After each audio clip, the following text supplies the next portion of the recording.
Bom dia, bom dia, bom dia mais uma vez. Que bom ter vocês aqui conosco. Rogismar aí desejando bom dia, né? Bom dia para Eliane aí, também para todo mundo que está em Goianésia. Que bom que vocês estão aqui conosco. Que bom ter esse privilégio de estar comunicando a palavra do Senhor para vocês. Nós vamos começar então o nosso estudo bíblico, mas, como sempre, para nós iniciarmos, nós vamos estar então orando. E eu convido que você então feche seus olhos, curve sua cabeça e vamos orar, vamos nos apresentar diante do Senhor nesta manhã de domingo. Amém? Vamos orar. Senhor, nós te louvamos, te adoramos e te exaltamos pela tua graça, pela tua misericórdia, pelo teu amor, ó Deus, que é derramado em nossos corações. Neste momento, ó Pai, eu clamo a ti, pelo teu amor, ó Deus, clamo a ti, Senhor, por aqueles, ó Pai, que estão ouvindo e que ouvirão em tempo oportuno, que o Senhor possa, ó Deus, se fazer presente na vida deles e que cada um possa compreender aquilo que é propósito teu para as nossas vidas. Pai, muito obrigado por estarmos aqui nesta manhã falando do teu amor e nós te pedimos, ó Deus, pela comunicação, pedimos pela internet, que nada venha a impedir a transmissão, que seja estável o tempo inteiro e que corra tudo bem em nome de Jesus. Pai, nós te pedimos ainda, ó Deus, que o Senhor venha perdoar os nossos pecados, que o Senhor venha sarar, ó Deus, a nossa nação, sarar da corrupção, da violência, das drogas, da prostituição e também, ó Deus, sarar desse mal que tem assolado a humanidade, que é o Covid. Pai, em nome de Jesus, que o Senhor, ó Deus, possa estar abençoando cada família, ó Deus, que estará ouvindo essa mensagem e que em nome de Jesus, ó Pai, eles possam alcançar a graça de te servir continuamente. Que o Senhor possa falar aos nossos corações nesta manhã, ministrar, ó Deus, a cada um de nós através da tua palavra. Assim nós oramos em nome de Jesus. Amém e amém. Amém. Vamos então? Abra sua Bíblia no Evangelho de João, capítulo 12. Nós vamos ler somente os versos 27 e o verso 28. Vamos continuar estudando o capítulo 12 de João, do Evangelho de João, né? E hoje nós vamos estudar então os versos 27 e o verso 28 somente. E aí, enquanto você abre aí a sua Bíblia, vamos recapitular um pouquinho aquilo que nós já vimos, né, ao longo de 2020, né, deste ano um tanto quanto diferente de tudo aquilo que nós já experimentamos, não é verdade? Então vamos recapitular um pouquinho.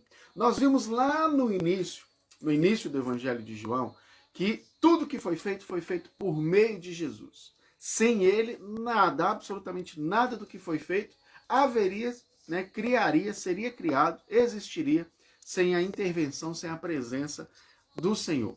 E aí então nós aprendemos, como diz em João 1, né, que no princípio, lá no início de tudo, era o Verbo e o Verbo estava com Deus. O próprio Jesus é o próprio Deus, né, no momento da criação. E aí nós entendemos então que quando Deus criou a mim, criou a você, criou o homem lá do barro, né, que ele colocou as próprias mãos, olha que coisa fantástica, meus irmãos. Toda a criação, Deus disse, haja e houve, né? Que a terra produza seres viventes, e a terra produziu. Que os mares produzam os peixes, e os mares produziu. Povoem de aves os céus, e foram povoados. Mas no momento de criar o homem, Deus falou assim, não, esse aí não pode ser criado desse jeito. E ele fez então uma escultura de barro com as próprias mãos. E soprou nessa escultura de barro o seu fôlego da vida. Sabe o que isso significa? Significa que você tem as digitais de Deus cravadas, gravadas em você. Significa que no seu interior você tem a essência, o espírito, o ruar, o sopro da vida de Deus está em você.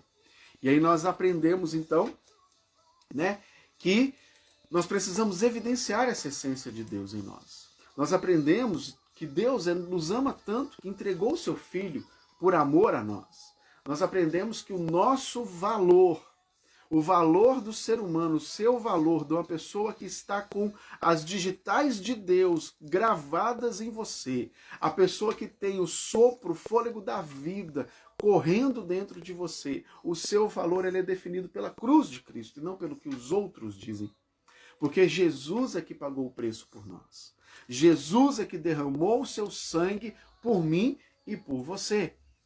E aí nós aprendemos então que nós precisamos evidenciar esse sacrifício, essa essência de Deus em nós.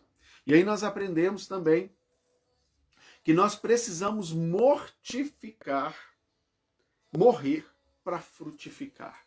Como assim? Bom, olhe para a semente, né?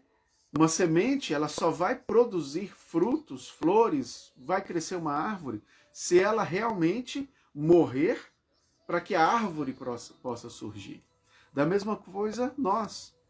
Jesus disse no capítulo 10, quando ele teve um encontro com a mulher samaritana, ele disse que aquele que tem um encontro com ele, né, do seu interior fluirão rios de água viva.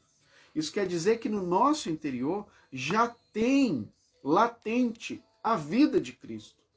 O que precisa é que essa vida extravase das nossas barreiras, né, da nossa barragem espiritual muitas vezes, para que possa atingir outras pessoas. E aí essa barreira que nós mesmos criamos, impedindo que essa vida flua e atinja outras pessoas, é quando nós amamos muito mais o mundo. Porque quando nós amamos o mundo, a gente quer andar do jeito que quer, a gente quer fazer do jeito que a gente quer, do jeito que a gente acha certo, a gente quer falar do jeito que a gente acha certo, né? E aí a gente sente saudade do pecado. A gente tem saudade daquele tempo que a gente ficava na roda de boteco ali com os amigos. Sente saudade da época que ficava na roda ali dos pecadores. E a gente não pode ter esse tipo de sentimento. Mas quando nós estamos fluindo o rio do Senhor, nós amamos mais a Deus. E quando nós amamos mais a Deus, nós odiamos o que o mundo tem para oferecer. Não é odiar as pessoas, mas o que o mundo tem para oferecer, ou seja, o pecado, né? E nós seguimos os passos de Jesus, fazendo a vontade dele como servo, como servo. E aí então, nós entendemos que para que isso possa acontecer, Jesus, para ter dito isso, ele tinha que conhecer profundamente o ser humano. Jesus, para ele dizer, olha, você precisa odiar o pecado. Você precisa odiar o que o mundo tem para te oferecer. Você precisa seguir os meus passos. Para que ele possa dizer isso, ele precisa conhecer profundamente o ser humano. E aí eu quero te dizer, Jesus conhece profundamente o ser humano. E para isso, para nós entendermos isso, nós vamos refletir então em João, Evangelho de João, capítulo 12, versos 27 e 28, que diz assim: Agora está angustiada a minha alma. E que direi eu? Pai, salva-me desta hora? Mas precisamente com este propósito vim para esta hora. Pai, glorifica o teu nome. Então veio uma voz do céu e disse: Eu já o glorifiquei e ainda o glorificarei. Jesus conhece profundamente o ser humano. Ele me conhece, ele te conhece, ele conhece a sua história. Jesus, quando teve o um encontro com a mulher samaritana, no capítulo 10 de João, aliás, no capítulo 4 de João, quando ele teve aquele encontro com aquela mulher, ele diz para ela, olha, onde cadê seu marido? E ela disse, eu não tenho marido. E ele fala, olha, realmente você já teve 5. E o que você está com ele agora não é seu marido. Ou seja, Jesus conhecia a história daquela mulher. Jesus conhecia a história daquela mulher. Jesus, quando teve um encontro com um cego que virou para ele e perguntou, o que queres que os faça? Jesus sabia muito bem o que o cego queria. Afinal de contas, todo cego quer ver. Mas ele queria ouvir o próprio cego falar. Jesus conhece. Jesus, quando foi traído, que ele, então, ali no momento da última ceia, ele se vira e fala, olha, está chegando a hora que o Filho do Homem será traído. E aí, então, os discípulos ficam, se perguntando, quem, Senhor? Quem, Senhor? E ele diz, aquele que põe comigo a mão no prato. E vira então para Judas e diz, olha, vai e faz o que você tem que fazer. Ele conhecia a história de Judas. Ele conhecia o propósito de Judas. Jesus conhece a sua história.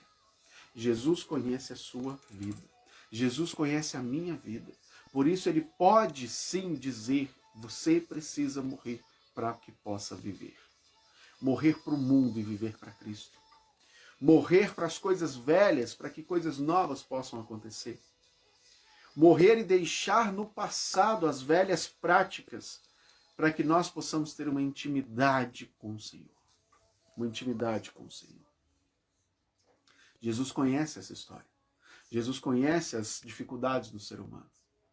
Tanto conhece as dificuldades do ser humano, né, que ele mesmo diz aqui no verso 27, olha, agora, neste momento, a minha alma está angustiada. Jesus sentiu angústia. Jesus conhece as suas angústias. E esse texto me ensina que haverá momentos que eu vou ficar angustiado. Haverão momentos em que você ficará angustiado. Haverão momentos em que você ficará extremamente chateado, triste, abatido. Haverá momentos dessa forma. Porque a angústia bate a todas as pessoas. A angústia bate todo cidadão. A angústia bateu até Jesus, no momento que ele estava ali caminhando no destino da cruz, nos últimos momentos ali, que ele sabia que estava chegando a hora, ele ficou angustiado. E ele conhece a minha angústia, ele conhece a sua angústia. E tem algumas coisas que nos pode trazer angústia, né? A primeira coisa que pode nos trazer angústia é que nós nos angustiamos por medo das consequências do pecado. Olha só Gênesis 3, verso 10. Que coisa interessante. Gênesis 3, capítulo 3, verso 10, diz assim, ó.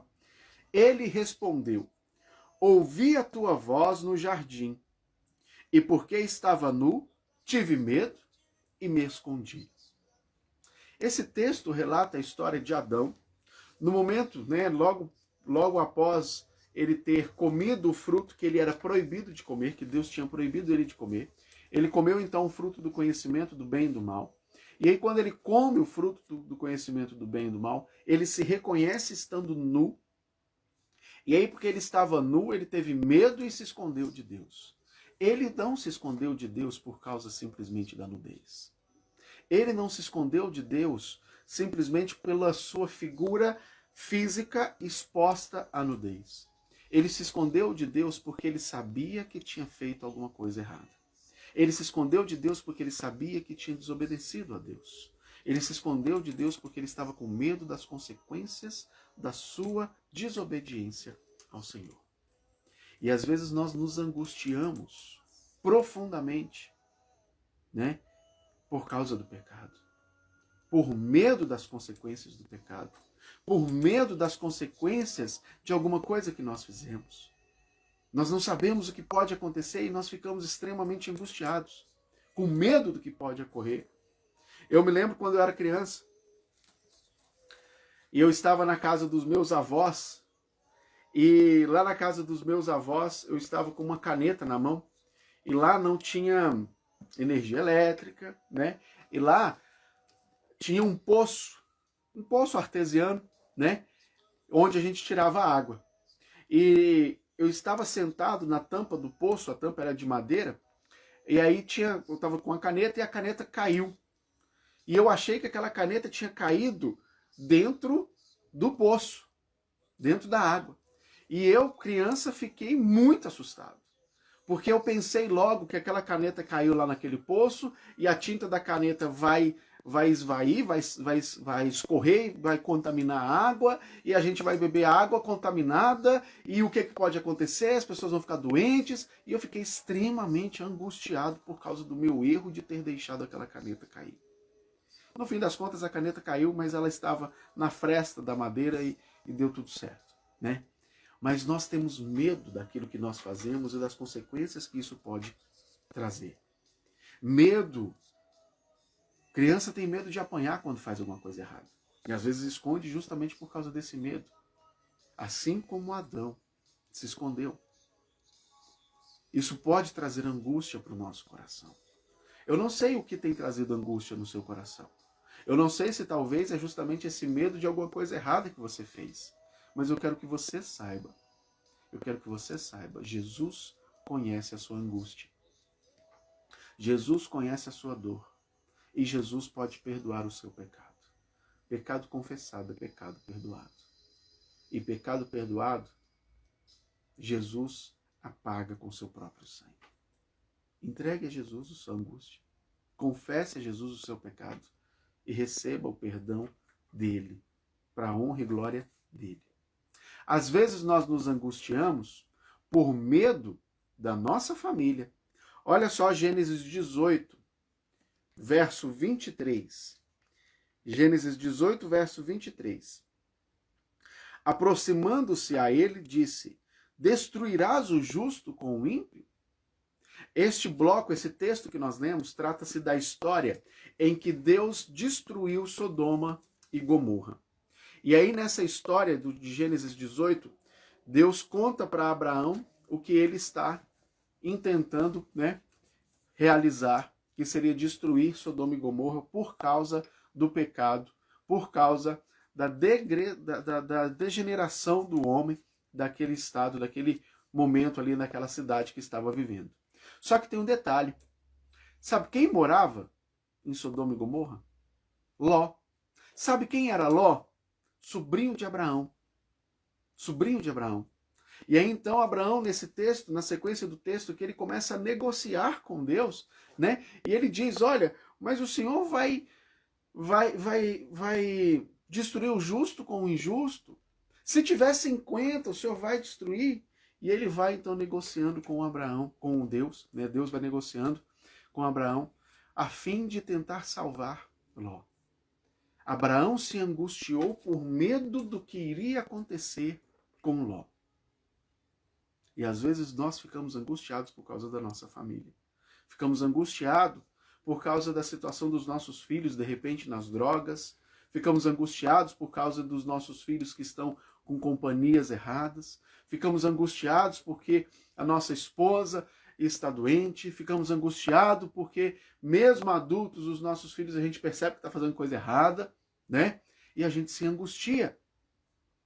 Sabe o que Jó fez? Jó, ele sacrificava pelos seus filhos. E aí, quando ele sacrificava pelos seus filhos, fazia o sacrifício ao Senhor pelos seus filhos, ele dizia assim, eu vou fazer o sacrifício porque eu não sei se eles pecaram. Ele também ficava angustiado pelos seus filhos, ficava preocupado pelos seus filhos, não é verdade? E às vezes nós nos angustiamos pelos nossos pais que estão longe, pelos nossos irmãos, pelos nossos filhos, pelos nossos tios, pelos nossos sobrinhos, a gente se angustia, a gente fica preocupado. E aí a gente fica ali angustiado sem saber o que fazer. Mas deixa eu te contar uma coisa. Eu não posso controlar o que a minha esposa vai fazer. Eu não posso controlar o que meus pais vão fazer. Eu não posso controlar como vai ser o desenvolvimento e o crescimento dos meus filhos. Eu posso instruir, eu posso orientar, na palavra, mas eu não posso controlar. Você não tem o controle da vida dos seus. Você não tem o controle dos seus filhos. Você não tem o controle da vida da sua esposa, do seu esposo, dos seus pais, dos seus parentes. Você não tem esse controle. Você não pode saber o que vai acontecer daqui a 5 minutos. Mas sabe o que nós podemos? Nós podemos orientar na palavra. Nós podemos instruir na palavra. E principalmente nós podemos orar. Era isso que Jó fazia. Jó fazia sacrifícios ao Senhor pelos seus filhos, porque ele não sabia se os filhos estavam fazendo isso, então ele se antecipava. Você pode orar pelos seus. Você pode apresentar ao Senhor as dificuldades que você mesmo tem sentido da sua família. Esse papel você pode fazer. Ninguém pode fazer por você, só você. Você tem esse privilégio de apresentar ao Senhor a sua família. E você tem o privilégio de apresentar a sua família ao Senhor. André, André, ele, quando encontrou com Jesus, a primeira coisa que ele fez foi voltar e contar para Simão Pedro, que era o seu irmão, e dizer: encontrei o Messias. Ele tinha esse privilégio e ele aproveitou esse privilégio para falar de Jesus para sua família. E você tem esse privilégio de orar e de apresentar a Jesus para sua família. Aproveite isso. Aproveite isso. Assuma essa responsabilidade. Não adianta ficar angustiado pelos seus, porque você não pode controlar o que vai acontecer. Mas adianta sim você orar por eles e apresentar a Jesus a eles. Isso pode fazer toda a diferença, porque fez toda a diferença na vida de Simão Pedro. Fez toda a diferença na vida de Simão Pedro. E você pode também ser usado pelo Senhor para fazer toda a diferença na vida da sua família. Nós nos angustiamos muitas vezes pelo futuro. Não é verdade? Muitas e muitas e muitas vezes nós nos angustiamos pelo futuro. Lucas 22, capítulo 22, verso 44, perdão. Lucas 22, verso 44 diz assim, ó: e estando em agonia, orava mais intensamente. E aconteceu que o seu suor se tornou como gotas de sangue caindo sobre a terra. Aqui novamente é a figura de Jesus que estava angustiado. Angustiado pelo quê? Isso aqui já era na sexta-feira, estava na véspera do seu sacrifício. Estava na véspera da cruz. E ele então ficou angustiado e ele foi para o Monte das Oliveiras e ali ele orava e dizia: Senhor, se possível, afasta de mim este cálice. Contudo, porém, que se faça a sua vontade, não a minha. Eu acho fantástico esse texto porque mostra um Jesus realmente angustiado, um Jesus com uma agonia muito grande, um Jesus com um psicológico muito abatido, né? Um Jesus que estava suando gotas de sangue, tamanha era a sua angústia. Mas um Jesus que, conforme diz o texto, orava mais intensamente ainda. Sabe o que isso me mostra? Me mostra que muitas vezes nós, na nossa angústia, me mostra que nós, muitas vezes nas nossas lutas, na nossa dificuldade, a primeira coisa que nós fazemos é nos afastar de Deus. Me mostra que nós, muitas vezes na dificuldade, a gente começa a colocar a culpa em Deus e se afasta dele, ao invés de estar orando mais intensamente. Mais intensamente. Mas pastor, eu não dou conta de orar. Chora, meu irmão. Chora que Jesus recolhe as suas lágrimas. Eu achei interessante que sexta e sábado, né, antes de ontem, teve uma conferência evangelística na nossa Junta de Missões Nacionais. E na sexta-feira, o pastor Michel que estava pregando, Michel Piragini, e ele compartilhou a história de um menino, que o menino ele foi orar, uma criança, ele foi orar, e enquanto ele estava orando, ele começou a orar assim, ó, A, B, C, D, E, F, G, H, I, J, K, L, M, N, O, P, e orava todo o alfabeto, todo o alfabeto. E aí o pai ficou olhando, né, o menino orando daquele jeito. E aí depois que ele finalizou a sua oração, ele perguntou para a criança: meu filho, por que você orou desse jeito, o alfabeto? E aí aquele menininho falou assim: papai, eu não sei fazer uma oração bonita, igual você e a mamãe faz. Então eu orei o alfabeto, porque aí Jesus junta as letrinhas, e aí ele vai saber o que eu estou querendo dizer. Olha que inocência, né? Jesus conhece o nosso interior. Jesus conhece você profundamente, porque a essência dele está em você. Jesus conhece você profundamente porque as digitais deles está em você. Então ele sabe o que está passando na sua mente e no seu coração. Chora. Ele vai saber que cada lágrima daquela tem uma palavra muito importante descrita dentro dela. E ele vai saber qual é. Ele vai saber qual é. Ele vai juntar essas lágrimas, essas letrinhas, e vai formar uma linda oração na presença dele. Ore mais intensamente. Nós não podemos controlar o futuro a Deus pertence. Não é verdade? O futuro a Deus pertence. Basta cada dia o seu próprio mal. Mas o que nós podemos e devemos controlar é a nossa atitude, a nossa ação em relação ao futuro. Jesus, ele sabia que foi para aquela hora que ele tinha vindo. Ele sabia que ele veio para passar pela cruz. Não tinha como fugir disso. Isso era fato consumado. Ele iria passar pela cruz porque era a missão dele. Ele sabia disso. Então a atitude dele em relação àquela certeza da cruz que viria foi orar intensamente.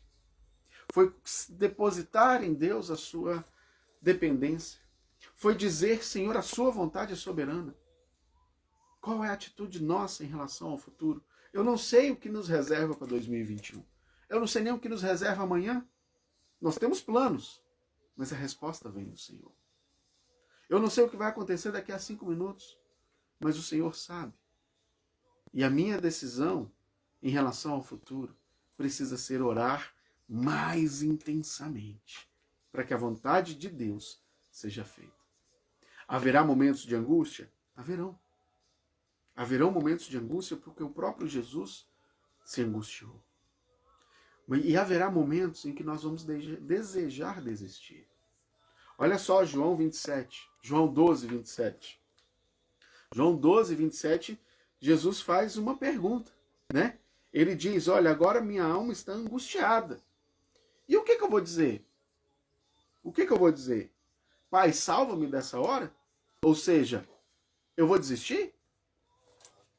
Eu vou abandonar a missão? Eu vou abandonar o propósito pelo qual Deus me enviou à terra? De jeito nenhum. Foi para esse momento que eu vim. Haverão momentos de angústia, haverão momentos que nós vamos desejar desistir. E aí, para refletirmos nessa desistência, que muitas vezes temos esse desejo, olha só Juízes, capítulo 6. Às vezes nós desejamos desistir porque reclamamos e não nos dispomos a ser parte do problema, parte da solução. Reclamamos do problema, mas nós não queremos assumir responsabilidade na solução. Juízes 6, verso 3, diz assim, 13, diz assim, respondeu-lhe Gideão, ai, Senhor meu, se o Senhor é conosco, por que nos sobreveio tudo isso? E que é feito de todas as suas maravilhas que nossos pais nos contaram, dizendo, não nos fez subir o Senhor do Egito? Porém agora o Senhor nos desamparou e nos entregou nas mãos dos midianitas. Às vezes, vamos ter desejo de desistir, vamos reclamar do problema, mas nós não vamos assumir a nossa responsabilidade na solução. Isso é um problema sério. Isso é um problema seríssimo. Você conhece alguém? Talvez seja até você, em nome de Jesus que não seja. Mas sempre tem alguém que começa a apontar os defeitos. E aí quando a pessoa chega e fala assim, ó, por que você não vai lá e faz? E tira o corpo fora. Tem até uma brincadeirinha que o pessoal fala assim, ó, Senhor, envia fulano. Senhor, o Goiás está precisando de salvação, envia fulano de tal. Senhor, minha família está indo para a destruição, envia alguém para falar de Jesus para eles. Já enviou você. Assuma a sua responsabilidade. Assuma o seu papel. Faça diferença na sua família. Faça diferença na sua vizinhança, nos seus amigos. Para de ficar reclamando do problema e seja parte da solução. E é interessante esse texto que nós lemos no verso 13 do capítulo 6 de Juízes, porque Gideão ele fala, olha, eu ouvi dos meus pais que Jesus, né, que Deus tirou do Egito e agora nos desamparou. Sabe o que é interessante? É interessante que às vezes nós colocamos a culpa em Deus e nos esquecemos que todo pecado tem consequência. Vou te dar um exemplo. Um cidadão passa 25 anos da sua vida fumando. 25 anos da sua vida fumando 2 maços de cigarro por dia. 25 anos da sua vida. E aí, no final da sua vida, ele se converte. E aí, logo depois que ele se converte, ele descobre que tem câncer de pulmão, que está em estágio avançado, últimos dias de vida. Adianta ele dizer que a culpa é de Deus? Adianta ele dizer que depois de se converter ele deveria ter sido curado? Ele está colhendo 25 anos de pecado. Todo pecado tem consequência. Nós colhemos as consequências dos nossos erros, do nosso pecado. E nós precisamos estar atentos a isso e não colocar a culpa em Deus. Não colocar a culpa em Deus. O livro de Juízes, ele é repleto de histórias na qual vai mostrar que Deus levanta um juiz para julgar e ensinar o povo. Aí o juiz vai lá, ensina, julga o povo, né? E aí o povo se arrepende, e aí logo depois do povo se arrepender, ele peca e cai de novo. E aí quando ele cai de novo, Deus levanta um novo juiz para poder corrigir o povo. Repleto de história desse jeito. Igualzinho a minha vida e a sua vida. Cheia de altos e baixos. Tá indo tudo bem, e depois a gente peca. E aí a gente se arrepende e volta de novo. Cheia de altos e baixos. Para de colocar a culpa em Deus. E assuma a sua responsabilidade como parte da solução e não como parte do problema. Criamos desculpas para não fazer a vontade de Deus. Olha o verso 15 de Juízes 6. E ele lhe disse: Ah, Senhor meu... Eu vou ler o verso 14 para você entender. Olha só o verso 14. Então se virou o Senhor para Gideão e disse: Vai nessa tua força e livra Israel da mão dos midianistas. Porventura não te enviei eu? E aí no verso 15 Gideão responde: Ah, Senhor meu, como livrarei Israel? Eis que a minha família é a mais pobre em Manassés, e eu o menor na casa do meu pai. Começa a inventar desculpa para não fazer a vontade de Deus. Quando pensa em desistir, começa a colocar desculpa. Começa a colocar dificuldade. Moisés, quando Deus chama ele para libertar o povo das garras do Egito, ele diz: Mas eu não sei falar. Eu não sei falar. Como é que eles vão acreditar que o Senhor me mandou? Se eles perguntar quem foi que enviou, o que eu vou dizer?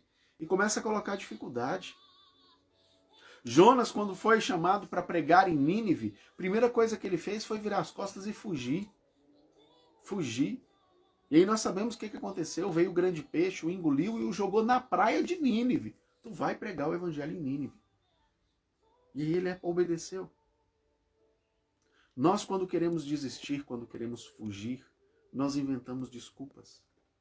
Nós colocamos dificuldade para falar do Senhor. Nós colocamos dificuldade, inclusive, para aceitar a Jesus. Às vezes, a gente até já reconhece Jesus como Senhor e Salvador. A gente até já sabe que Jesus é Senhor, que não tem solução longe dele. Mas aí nós ficamos angustiados do que a nossa família vai pensar. Nós ficamos angustiados do que vai acontecer amanhã se os meus amigos descobrirem que agora eu sou crente. E aí a gente quer desistir. E a gente começa a colocar um monte de desculpa. Em nome de Jesus, pare de inventar desculpa e assuma um compromisso com Cristo. Em nome de Jesus, pare de ficar inventando desculpas e assuma a sua responsabilidade como parte da solução e não do problema. Assuma a sua responsabilidade de livrar Israel, de livrar a sua família, de livrar os seus amigos, de falar de Jesus a toda criatura. Que este é o propósito pelo qual eu e você fomos criados, anunciar a mensagem da salvação em Cristo Jesus, para que ele seja glorificado. Não crie desculpas. E ainda por cima, quando criamos desculpas, a gente ainda pede prova para Deus. Pede prova para Deus. Olha só, Juízes 6. Vou ler aqui os versos 36 até o verso 40. Olha o que Gideão fez depois de dar aquela desculpa, falando que era o mais pobrezinho, era o menorzinho na casa do seu pai. Olha o que ele fez. Verso 36 de Juízes 6. Disse Gideão a Deus: Se hás de livrar a Israel por meu intermédio, como disse... Eu não estou acreditando muito não, Deus, mas já que o Senhor disse, vamos fazer o seguinte. Eis que eu vou colocar uma porção de lã no alpendre, né, na área da minha casa. Se o orvalho estiver somente nela e seca a terra ao redor, então conhecerei que há de livrar Israel por meu intermédio, como disseste. E assim sucedeu, porque ao outro dia se levantou de madrugada, e apertando a lã, o orvalho dela espremeu uma taça cheia de água. Cheia de água. Disse mais a Gideão: não se acenda contra mim a tua ira, se ainda falar só desta vez. Rogo-te que ainda mais esta vez faça a prova com a lã, que só a lã esteja seca, e na terra ao redor haja orvalho. E Deus assim o fez naquela noite, pois só a lã estava seca, e sobre a terra ao redor havia orvalho. Olha que coisa. Inventa desculpa para fugir da responsabilidade e ainda coloca Deus à prova. Não, Deus, olha, se é da tua vontade mesmo, e aí começa a pedir prova para Deus, começa a pedir justificativa para Deus, começa a colocar a palavra de Deus em prova. Não é bem assim, não. Eu me lembro de uma historiazinha em que tinha um menino, que o menino era crente, ele era cristão. E aí ele estava na sua escola, e lá o professor de ciências, ele era ateu, ele não acreditava em Deus. E aí aquele professor, então, começou a afrontar aquela criança. E aí ele, então, falou assim, vamos fazer uma prova, eu vou provar para você que Deus não existe. Ele, tá bom, qual vai ser a proposta? Aí ele pegou uma caneta na mão e falou assim, ó, tô segurando essa caneta. Você vai fazer uma oração. E a sua oração vai ser para que essa caneta não caia. Mas eu vou soltar a caneta. Se a caneta cair e tocar o chão é porque Deus não existe. Tá bom? Tá bom. E aí aquele menininho foi fazer a oração. E aí ele começou a oração e ele disse assim, Papai do céu, se essa caneta cair e tocar o chão, Papai do céu, que o Senhor tire a vida do meu professor neste momento, em nome de Jesus. Amém. Pergunta se aquele professor largou a caneta. Você acha que ele largou aquela caneta? Ele segurou, você podia subir em cima da caneta, que ele não largava aquela caneta. Ele queria colocar Deus à prova, mas na hora que colocou a sua vida em risco, aí ele resolveu acreditar em Deus. Interessante isso, né? Isso às vezes acontece conosco. Queremos colocar Deus em prova. Queremos colocar a palavra dele em prova. Não é bem assim, não. Não, mas Jesus disse isso. Não, mas não é bem assim, não. E aí a gente começa a mudar a palavra de Deus para criar uma justificativa para o nosso pecado. Isso tudo porque nós queremos desistir. Isso tudo porque nós queremos desistir. Nós queremos usar a Bíblia muitas vezes para fazer a nossa vontade e não a vontade de Deus. Para justificar o nosso erro, o nosso pecado e não para fazer a vontade de Deus. Daí começa a surgir novas interpretações. Começa então a colocar em xeque, será que é palavra de Deus mesmo? Acho que não é bem assim não. Deixa eu te dizer uma coisa. A Bíblia é a palavra de Deus. A Bíblia é a palavra de Deus. Não coloque ela em risco. Não coloque ela em xeque. Não duvide da palavra de Deus. Não duvide da presença de Deus. Porque as consequências podem ser seríssimas. Seríssimas. Haverá momentos que vamos ficar angustiados. Haverá momentos que vamos desejar desistir. Mas o que teria acontecido? O que teria acontecido se José tivesse desistido quando ele foi preso? O que teria acontecido se Moisés tivesse desistido nas primeiras dificuldades com o povo de Israel? O que teria acontecido se Jesus no Getsêmani, ao invés dele orar e dizer, seja feita a tua vontade, ele dizer assim, ó, Pai, eu não vou passar por isso não, desisto. O que teria acontecido? Eu não estaria aqui, você não estaria me ouvindo neste momento. Portanto, uma terceira coisa que me ensina esse texto é que mesmo na angústia, mesmo às vezes desejando desistir, nós precisamos estar firmes, porque toda dificuldade tem um propósito. Na fraqueza, nós somos fortalecidos, conforme nos ensina 2 Coríntios 12, verso de número 10. 2 Coríntios 12, verso 10, Paulo diz assim, pelo que sinto prazer nas fraquezas, nas injúrias, nas necessidades, nas perseguições, nas angústias, por amor de Cristo, porque quando sou fraco, então eu sou forte. Não desista. Mantenha-se firme no propósito de Deus. Mantenha-se firme na presença de Deus. Mantenha-se firme na missão que Deus te designou. Não desista de orar pelos seus. Não desista de falar do amor de Deus para a sua família. Não desista de Deus, porque Ele não desistiu de você. Ele foi até as últimas consequências. Ele foi até a cruz por você. Ele não desiste de você. Então não desista de caminhar ao lado de Cristo. Não desista de estar com Jesus. Mas eu me sinto tão fraco, pastor. É na fraqueza que Deus mostra a sua força. É na angústia que nós precisamos orar mais intensamente, nos apegar mais a Deus. Não desista. Deus nos usa muitas vezes para salvar a nossa família. Sabia disso? Nós nos angustiamos por causa de medo das consequências do pecado, mas na fraqueza que sou forte. Nos angustiamos por causa da nossa família, mas Deus pode nos usar para salvar a nossa família. E para te mostrar que isso é verdade, Atos 16 conta a história de que Paulo e Silas eles estavam presos. E aí, enquanto eles estavam presos, eles estavam cantando louvores e adorando ao Senhor. E aí, enquanto eles estavam adorando ao Senhor, houve um grande tremor e as cadeias caíram e eles se viram livres. As portas da cadeia se abriram.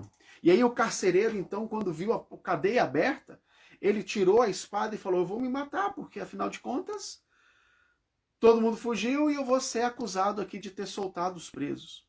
E aí então Paulo grita lá de dentro e fala, olha, não faça nada contra você, porque estamos todos nós aqui. E aí conta a história desse carcereiro. E aí lá no verso 30 do capítulo 16 de Atos diz assim, ó, depois, trazendo-os para fora, disse, senhores, que devo fazer para ser salvo? Responderam-lhe, crê no Senhor Jesus e serás salvo tu e a tua casa. E lhe pregaram a palavra de Deus e a todos os de sua casa. Naquela mesma hora da noite, cuidando deles, lavou-lhes os vergões dos açoites e a seguir foi batizado ele e toda a sua casa. Olha que coisa maravilhosa. Por mais que nós fiquemos angustiados muitas vezes, angustiados pela nossa família, angustiados pelo que vai acontecer com os nossos filhos, angustiados pelo que vai acontecer com os nossos irmãos, tios, tias, pais, parentes. Deus quer te dizer nessa noite, nesse dia, nessa manhã, Deus quer te dizer que Ele pode te usar para salvar a sua casa. Crê no Senhor Jesus e será salvo você e a sua casa. Entregue-se a Jesus para que Ele possa fazer a diferença na sua família através de você. Através de você. Por mais que Deus possa usar outros, por mais que Deus possa falar através de outros, Ele quer te usar. Tenha essa honra. Aproveite essa honra e se coloque realmente para glorificar ao Senhor, anunciando a Jesus como Salvador da sua casa, da sua família. E por fim, em Cristo, temos toda uma eternidade pela frente. Ficamos com medo e angustiados pelo futuro, muitas vezes. Mas aí eu quero te dizer que em Cristo nós temos toda uma eternidade pela frente. De nada adianta ficarmos angustiados pelo amanhã. Mas temos a oportunidade de saber e ter a certeza de que nós vamos usufruir uma eternidade pela frente. Atos 9, de 1 a 6. Atos 9, de 1 a 6, vai contar a história de Saulo. Quando ele ainda respirando ameaças e morte, né? Quando ele ainda tinha o desejo de prender o povo de Deus, de açoitar e levar cativo o povo de Deus, ele então tem um encontro com o Senhor. E aí o texto vai dizer, de Atos 9, de 1 a 6, o momento que Paulo tem um encontro com Jesus. E ali a sua perspectiva de futuro muda. A sua perspectiva de eternidade muda. Ele sai da posição de perseguidor e passa para a posição de perseguido pelo nome de Jesus. Ele sai da sua posição de fator problemático para o povo de Deus, como um fator de transformação, de mudança de vidas no reino de Deus. E a mesma coisa Deus pode fazer por você e com você. Eu não sei pelo que você tem estado angustiado. Não sei. Eu não sei pelo que você tem estado aflito. Eu não sei se de repente você está angustiado porque cometeu algum erro e não sabe o que vai acontecer. Eu não sei se você está angustiado por causa da sua família, seus filhos, seus parentes. Eu não sei se você está angustiado por causa do futuro, né? Por causa da situação que nós estamos vivendo de pandemia. Não sei pelo que você está angustiado. Eu não sei se você, por causa dessa angústia, tem tido desejo de desistir, desejo de desistir da vida, desejo de desistir do casamento, dos filhos, da própria salvação. Eu não sei, mas Jesus sabe, porque a essência dele corre nas suas veias. Ele sabe, porque o fôlego da vida, que é do Senhor, está em ti. Ele sabe, porque as suas digitais estão gravadas em você. Ele sabe, porque ele conhece a sua história. E eu quero te dizer nessa manhã, não desista. Porque Jesus não desistiu de você. Ele não morreu naquela cruz para que você viva angustiado. Ele não morreu naquela cruz para que você leve uma carga emocional sem necessidade. Ele não morreu naquela cruz para que você carregue um fardo pesado, impossível, insuportável de carregar. Ele morreu para te dar vida e uma vida abundante. Ele morreu para te dar um fardo suave, leve, que Ele quer te dar. Ele morreu para te salvar. Ele morreu para te dar uma paz que excede a todo entendimento. Ele morreu para te dar uma certeza de que Ele perdoa os seus pecados. Ele morreu para te dar uma certeza de que temos toda uma eternidade pela frente nele. Ele morreu para te dizer, crê no Senhor Jesus e será salvo tu e a tua casa. Não desista, porque o Senhor nos honra quando nos rendemos a Ele. Independente do que você tem passado, meu irmão. Independente da sua angústia, meu irmão. Independente das suas lutas. Entregue ao Senhor, para que Ele possa fazer a diferença na sua vida. Em nome de Jesus. Vamos orar? Feche seus olhos mais uma vez. E vamos orar neste momento. Pai querido Deus de amor, nós te louvamos, ó Deus, e te exaltamos e te glorificamos, porque a tua graça tem nos alcançado. Pai, em nome de Jesus, ó Deus, eu te peço que o Senhor, ó Pai, esteja falando, Deus, complementando aquilo que o Senhor deseja, que o Senhor esteja, ó Pai, conduzindo este momento, que o Senhor esteja, ó Pai, concretizando a obra de salvação na vida de cada um destes que estão nos ouvindo. Pai, nós clamamos a Ti. Se há alguém, ó Deus, que está angustiado, se há alguém que está agoniado, por qualquer que seja o motivo, que o Senhor esteja trazendo a paz que excede todo entendimento. Que o Senhor esteja trazendo neste momento, ó Deus, a certeza de que é o Senhor que tem cuidado. Cuidado, Deus, do nosso futuro. Cuidado, ó Deus, dos nossos familiares. Cuidado, ó Deus, das nossas posses. Em nome de Jesus, ó Deus, que nós possamos ter essa certeza de que nós podemos usufruir do perdão que há em Ti. Pai, em nome de Jesus, ó Deus, que o Teu Espírito Santo esteja convencendo da necessidade que temos de estar, ó Pai, dependendo do Senhor, de estar dependentes do Senhor.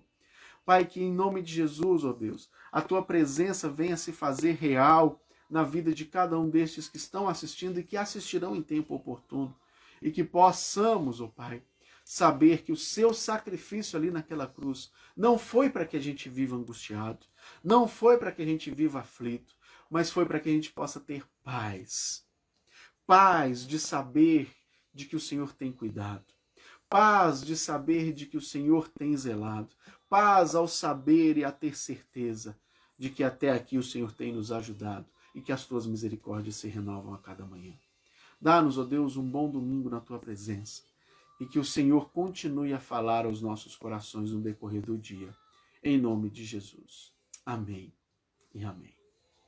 Mais uma vez, meu irmão, muito obrigado por me ouvir até aqui.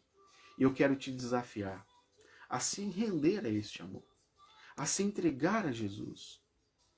a se derramar na presença dele. Ele é que dá essa paz que excede todo entendimento. E eu quero te desafiar, se você estiver angustiado, se você estiver aflito, se você estiver com alguma dificuldade espiritual, se você tiver alguma necessidade, fala comigo. Na página do Facebook tem o meu contato pessoal, você pode mandar uma mensagem diretamente para mim. E eu vou ter um imenso prazer de estar conversando com você. Deixe-me fazer parte dessa história. Deixe-me fazer parte da solução e não do problema na sua vida.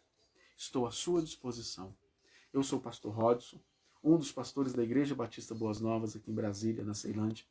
Hoje, às 19 horas, teremos culto presencial na QNR. Você é nosso convidado.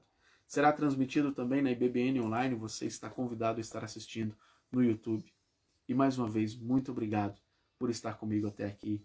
Você que está assistindo de outros canais, de outras plataformas, que o Senhor te abençoe ricamente e saiba que eu estou à sua disposição, estou orando por você todos os dias, para que o Senhor possa derramar o teu amor e a tua graça na sua vida, em nome de Jesus. Bom dia, Tiago, que está nos assistindo, Aparecida, minha mãe lá em Goianésia, que bom que a senhora está aqui, Deus abençoe em nome de Jesus, Deus abençoe a todos vocês, tenhamos um domingo de paz e tranquilidade na presença do Senhor. Em nome de Jesus. Deus abençoe, meus irmãos.